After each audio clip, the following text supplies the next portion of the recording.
In this video, I'm going to show you how to connect Spotify with Instagram. So first of all, open up your Spotify application. On your Spotify application's main interface, you will have to tap on your profile icon, which is present at the top left corner of your screen. On your profile, you have to tap on View Profile. Now, right besides the edit button, you will see the share icon. So you very simply have to tap on it. Once you tap on it, you will see these options. From here, you have to tap on copy link. Once you tap on copy link, your link will be copied to your dashboard.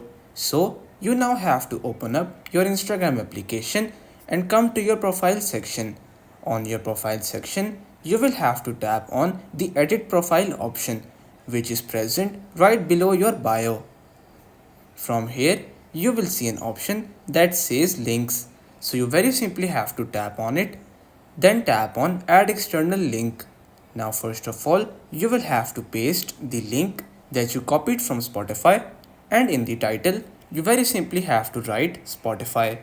Once you're done, you very simply have to tap on done, which is present at the top right corner of your screen.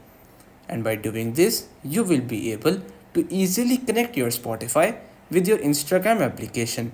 So everyone, that's pretty much all for today's video. Consider subscribing to our channel for more informative videos in the future. Until then, stay safe.